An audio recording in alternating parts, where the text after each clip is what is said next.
Northern Lights, a look at Minnesota books and writers, is presented by the Minnesota Center for the Book, a program of the Minnesota Humanities Commission, with funding provided by Target Stores and the Elmer L. and Eleanor J. Anderson Foundation. Hello and welcome to Northern Lights. My name is William Kent Krueger. I'm a Minnesota author, and it's my distinct pleasure today to be talking to another Minnesota author, Leif Enger. Leif is the author of Peace Like a River, released by Grove Atlantic in September of 2001, so it's a very new book. But it's received an enormous amount of attention? Attention, exactly. It's been compared at this point to Kill a Mockingbird and To Catcher in the Rye, and at least in terms of the writing, and in terms of the publishing phenomenon, it's been compared to Cold Mountain. So you're up there in really rarefied air. Congratulations. I just want to say, as another author, enjoy the ride. I think it's just terrific. Well, right, and the comparisons are way too kind. But it's, I think every writer wants for their book to get some attention when it comes out, and this has. Well, so, great. You know how that is. Absolutely, absolutely. Just in terms of your background, Leif, you've done a number of things. You were born and bred in Minnesota, Osakis, I think. Minnesota. Minnesota. Yeah. You worked for a number of years for Minnesota Public Radio. 16 years. 16 years, and this is being touted as a debut, but it's not actually a debut. As I understand it, you have a number of other books under your belt at this point. Right, 5 mystery novels in the closet that I wrote with my brother Lynn. And in fact, Lynn and I were on Northern Lights some years ago talking about the Gunn Peterson mystery novels, which we wrote in the late 80s and early 90s and published with your publisher, Pocket Books. Although you went straight into hardcover, and Lynn and I published as paperback original for the first 4 books. But so, none of mine have been compared to Kill a Mockingbird. Neither were ours. At any rate, that was a great apprenticeship, writing with Lynn. Lynn is a writing professor at Morehead State University, and one of the finest writers I know, and taught me how to write a good sentence and how to keep a story moving. So those books were a good learning ground for both of us. Now that we're talking a little bit about your background, could you maybe say a few things about your journey to writing Peace Like a River, and how some of your experiences, your growing up, your work with Lynn, whatever, fed into your ability actually to create this terrific piece? Well, I think that it helps enormously if you are born into a storytelling family. If you are told stories from the time you are very small, if you're read stories from the time you're really small. My earliest memory is of being read Treasure Island before I could even understand what it was about. I wondered why Captain Flint only said pieces of 8. And not realizing he was a parrot. And so for me, it was very much storytelling was something I always wanted to do. I always enjoyed. My dad told us stories before he tucked us in at night. They were usually stories about things that happened in North Dakota during the Great Depression when he grew up. And an awful lot of that spirit, that North Dakota-oriented adventure tale came out in this book. So it's being told stories as a kid. When I was 16, my creative writing teacher in high school read a short story that I had written and suggested I write a novel, which was a revelation to me, because I did not know at that point that living people wrote novels. I was interested in Robert Louis Stevenson and Jack London and some of the others who were all dead and had been for a long time by my 16th birthday. And I just didn't realize that, especially somebody who was young, might consider writing a book. Mm-hmm. So that night I went home and started one, and just got a few pages in before I realized this isn't quite Get as over easy your head, as, yeah. So I thought maybe someday I'll do this. So it was always in the back of my mind. That's what I wanted to do. And then when I was 25, Lynn called me up and said, "I've got an idea for a book. Why don't we write about this northern Minnesota former baseball player, amateur detective? He had the character, he had a plot, and so we just worked together on it. And so I always wanted to do it. And all of that, I guess, just led naturally into it. Great. This book has, I've already indicated, garnered an enormous amount of attention. For those few viewers who might not be familiar with the book, could you just give us sort of a encapsulated synopsis of what Peace Like a River is all about? Sure. It's about a family, the Lands, in western Minnesota in 1962. And the oldest son, Davy Land, is a kind of a prodigal. He commits a heinous act and is jailed briefly, breaks jail, and goes on the run from the law. And it's the story narrated by Davy's little brother, Reuben, about the Land's search for their prodigal son. It's also kind of a spiritual story. It's the story of Reuben's own coming to grips with the faith that he has been raised in and seeing how that faith is played out in terms of sacrifice and blood loyalty. Mm-hmm. It's a book that really has a lot of mythic qualities to it, I think. I certainly felt that when I was reading it, not the least of which are its characters. These are just marvelous characters. Jeremiah, the patriarch of the family, and a miracle worker as well, and Davy, the outlaw son, Reuben, who bears witness to his father's miracles as well as to the other incidents in the book, and the daughter, Swede, who is wise beyond her years and very lyrical. Wonderful, wonderful characters. Thank you. Could you tell us a little bit about these characters? I'm interested in their evolution, how they came to you. Did they come to you full-blown? Who came to you first? How did you see these, and how did they evolve for you? The first character who came was Reuben, the narrator. And he came full-blown because of his voice. I had been reading some fiction that was written in the voice of a 13-year-old, and I loved how the story was told. I loved the innocence of the 13-year-old voice. The book I was reading at the time that was influential was The Travels of Jamie McPheeters by Robert Louis Taylor. A great book about a boy going to the gold fields of California with his dad in 1849. I loved the voice in which that story was told, and I wanted to do something in that way. So that came easily. I wanted it to be an asthmatic narrator because at the time I started to write it, my own oldest son was suffering with a terrible case of childhood asthma. And that was something that was hard for Robin and I to come to grips with.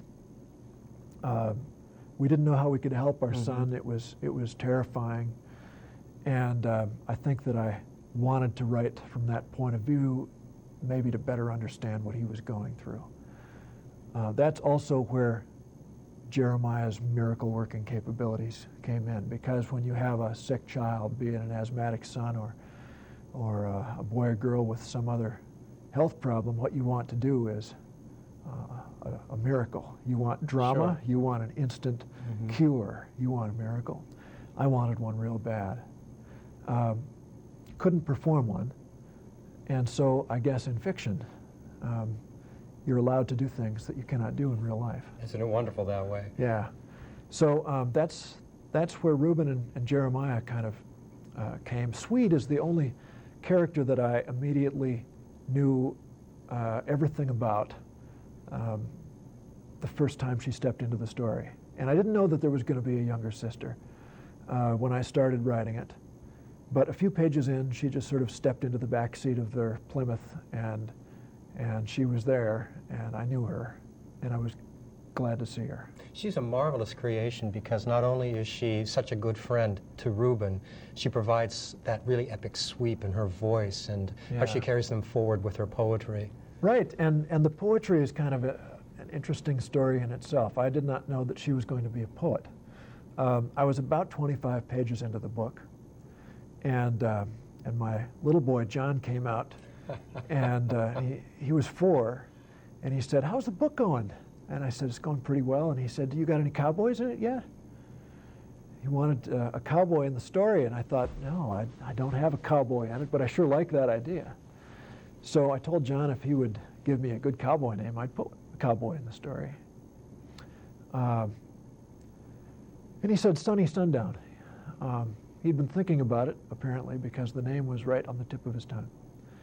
So that day, Swede became a poet, and the first sundown poetry entered the book. Oh, marvelous. And I thought at the time that it might not be useful, it might just be a present to John that I would have to remove later if a publisher was ever interested. But in fact, it became very useful. It became a way of viewing what was happening to the Land family through Swede's precocious eyes. Swede sees everything in the large view. She sees things in cinemascope and has a great sense for how everything might fit together to make a coherent whole. And so the poetry really was useful in that way. And it was a lot of fun to write, too. Do you know the poetry does change tone and direction depending upon what's going on with the family? Yeah. I thought that was just a terrific turn, too. Well, it's something I think we all do. I mean, we don't all write it down in heroic verse. But all of us have the real things that happen to us. And then we have our rewrites. As long as we're on the subject, would you mind reading a little bit of that epic poem? I know we were going to save this for later, but as long as we're on the subject. Sure, absolutely. I'll read you just the beginning of it. Okay.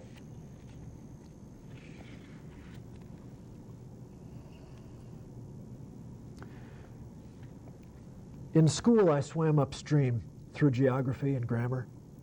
And Swede, who disliked long division, tried to win her teacher's favor by composing heroic verse. What was Miss Nelson supposed to think when Swede, dimpled and blonde, coming up on 9 years old, handed in a poem like Sunny Sundown Delivers the Payroll? The men who worked the Red Tail mine were fed up with the boss. They swarmed around his office door like black flies round a hoss. "No wages these 3 months?" one cried. "Let's hang that lousy rat. He'll starve our very children, boys, while he himself gets fat." And true enough, behind the door, a fat man shook and wept. The wobbling bags beneath his eyes said this man hadn't slept. A messenger had brought him word that made him feel his age. Valdez, last night, the 3rd straight month, had robbed the payroll stage. Swede had lost her heart to the West early on, something that gave Dad no end of delight. He supplied her with frayed Zane Grey paperbacks thrown out by the school library, Wilderness Trek and Robber's Roost, and of necessity Riders of the Purple Sage. Swede popped them down like raisinets. You have to admit she learned the language. And now the mob broke down the door, and now they found a rope, and now the boss was on his knees. A prayer was his last hope. "Oh God, I'm not an evil man, though everybody says it's all my fault that we ain't caught the devil called Valdez. Oh God, if you would ransom me from those who'd have me swing, please find the man and send him who can plug the bandit king." I have to tell you, I like this one quite a bit. There's nothing like good, strong meter to make a poem mind its manners. Show me free verse that nails a moment like this does. Then each man felt the air go still. Each felt a stab of dread. Each heard the sound of danger in a dancing Mustang's tread. They watched the horse come down the street. They watched the rider halt. They watched him size them man by man as if he knew each fault. His clothes and hat were black as ink, his dancing Mustang pale. His eyes were blue and hard enough to make the sun turn tail. He said, "You want to hang this man? I'll give you each the same. I don't much like a mob," said he, "and sundown is my name." That's wonderful. That was a lot of fun to write. I It's imagine just like candy, reading you it. know? Yeah, exactly. So it wasn't difficult to write whenever you came to... No, not at all. I looked forward to the parts where I could sneak in some Sunny Sundown. one of the things that my parents read to me as I was growing up was all the rhyming poetry by Stevenson, you know, those great poems in Child's Garden of Verses, with very much the same kind of meter. And Robert Service, whose sourdough poetry, you know, the cremation of Sam McGee. A bunch of the boys were hooping it up. And the Malamute Saloon, that's right. So that kind of thing comes real easily to me. You know, this was a question I was going to ask later on, but since we're on the subject of the ease with which things come to you, one of the things I found very impressive about Peace Like a River was the lyrical language. It's so beautiful. There's so many passages that I had to stop and just admire the writing.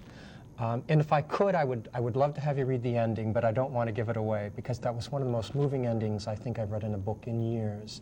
Thank you. How difficult was it for you to do the actual writing of it, to get that beautiful voice? I'm a very slow writer. And I think for me, a successful paragraph depends on my spending a lot of time with it, both in first draft and in subsequent drafts. My first draft is never all that clean, but my routine is that each day I go back to what I wrote for 3 or 4 days previous and work it over to see if there's a way I can improve it sentence by sentence. Until, you know, by the time I've been over it 5 or 6 times, it begins to shape up and sound all right. A lot of credit is also due to my editor, Elizabeth Schmitz, who went through it very carefully with me and helped me to achieve a nice, clean voice. Yeah. You know what it's like to work with a good editor. It makes all the difference in the world. Absolutely. So I would say that a lot of the credit belongs there. Great. Hope she's watching this. Family and God are important themes that run through the book. I'm wondering how much of what occurs, particularly with the God aspect of the book, how much of that you really anticipated before you began, and how much of it grew out of the story as it began to be realized for you? The first time I realized anything that God was going to be involved in this story and involved in their lives was when Jeremiah walked off a flatbed truck and just walked out onto the air and did not fall. Up until that point, I did not know that would happen, and I did not know that that it would in some ways be a story involved with matters of faith and the supernatural. I welcomed it. I was glad to see it become part of the story, but it was not the reason for telling the story. Faith is a very large part of the story, but I did not set out to write a novel about Christianity or about faith or about prayer or about miracles. Those things did enter into it because I write from a particular worldview. I am a Christian myself, and I suppose that that is bound to work its way in and become central to any novel that I write. But I did not write it in order to do that, if I'm making sense. Sure, I understand. The miracles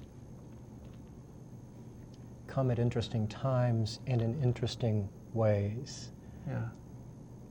Did you know what miracles were going to occur beforehand, or as you came to a scene, did a miracle come to you? Always when I came to the scene. There were times when I anticipated writing a miracle, and then it just didn't seem like it could happen then.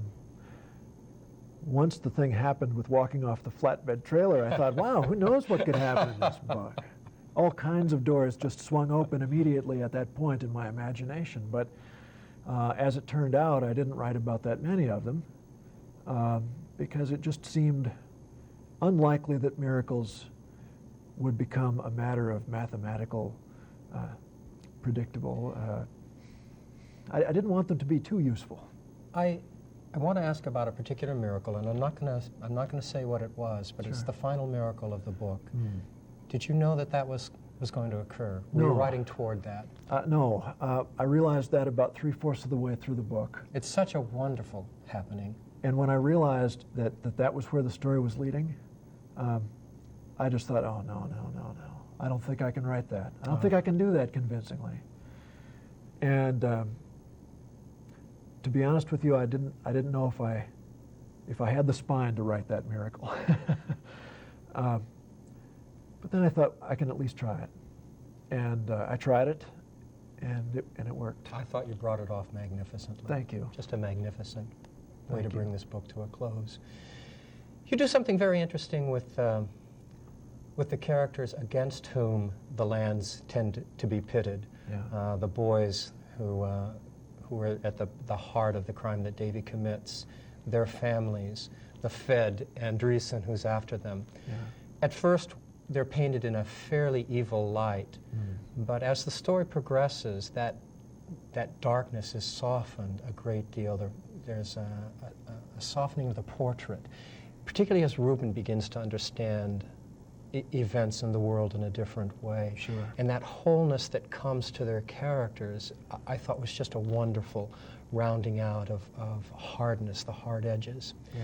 And it leads eventually to an ambiguity in the events, such that you don't know what's right and what's wrong, and who's right and who's wrong in the end, in terms of those, in terms of Davy's actions, really. Yeah. Was that a revelation to you? I really didn't want to write anybody in a completely evil light. And I also wanted the good characters to have their flaws. What happens to Reuben, who is 11 years old, is that, of course, he thinks any enemy of the family is a black-hearted human being with no redeeming qualities, whatever. But Reuben finds out over the course of the book that no one is like that. Not even Jape Walzer, who is as close to a genuinely evil character as this book contains. Even Jape addresses Reuben in a certain way that makes him feel grown up and proud. And he has his good qualities, even though in some ways he's a complete psychopath. That's really how things are. As you get to know people, whether they're real or whether they're characters in a novel, you see that they are not completely bad. I really don't like books where I feel like the writer did not love all his characters, even the bad ones. If you read somebody like Larry McMurtry, he really populates his books with some bad people, and yet reading about them, you know that he cared about them while he was writing about them. That's obvious to me. Charles Dickens is the same way. Even Uriah Heep, you feel some empathy for. I don't have any time for characters that I can't invest myself in. And so I guess that's, bringing Reuben around, growing him up in that way, was very satisfying. It was satisfying as a reader to see that happen. Very satisfying. Setting is very important in this book. It changes, but in each locale that the lands find themselves, you kind of wrap that setting around them and around the story in some wonderful ways. Talk to us a little bit about your own feeling about settings, and particularly how you wanted to use the setting in the book. Well, I wanted to write about land that I understood. I grew up in western Minnesota near Osakis, which is very much in that kind of in-between landscape between prairie and lake country. And so it was easy and fun to write about that kind of land. As I moved them west, I moved them through country that I have enjoyed my whole life, through North Dakota. When I was a kid, we used to go out hunting to my grandparents' place 3 or 4 times every fall, go goose hunting in North Dakota. So I took them through that country and into the Badlands of North Dakota, which I also just completely love. If a year goes by that I don't see the Badlands of North Dakota, I feel it's an incomplete year. And I also feel like landscape really has a lot to do with what your characters are. I'm not sure it's possible for me to write convincingly about a character if I don't know where he grew up or on what ground he feels most comfortable. That's very helpful to me. I suspect you found the same things writing novels that take place in Minnesota. Yeah, I think the landscape, the setting, really takes on all of the aspects of a character of the book. Yeah, very important. What are you at work on now, and what kinds of things do you have planned for the future? Well, I'm working on a novel that is not a sequel or a prequel to Peace Like a River. A lot of people have asked if there will be a sequel.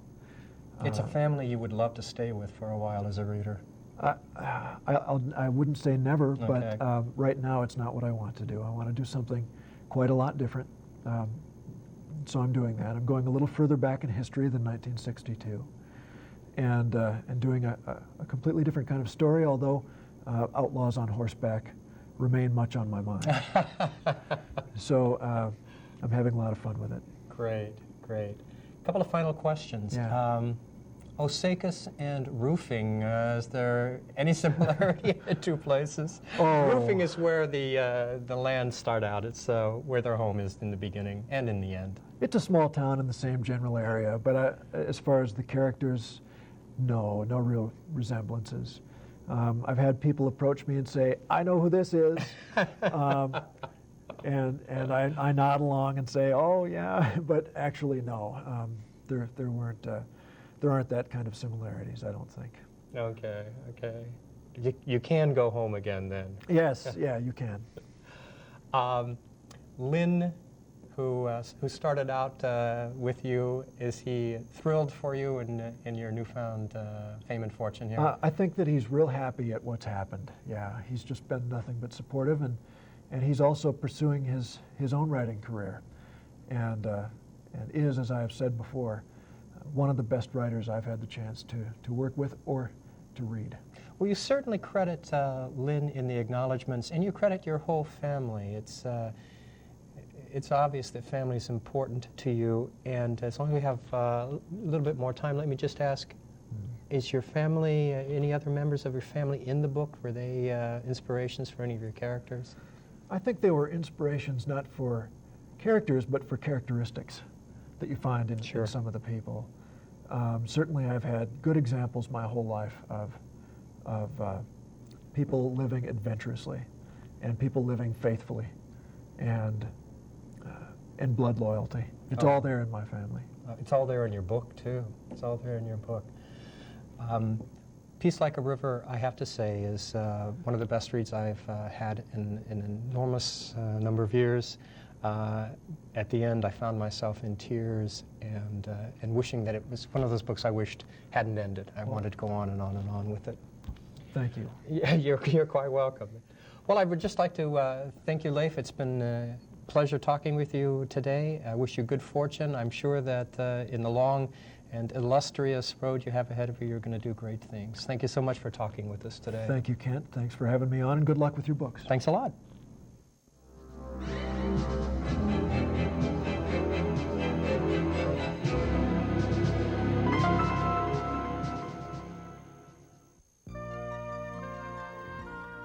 Northern Lights, a look at Minnesota books and writers, is presented by the Minnesota Center for the Book, a program of the Minnesota Humanities Commission, with funding provided by Target Stores and the Elmer L. and Eleanor J. Anderson Foundation.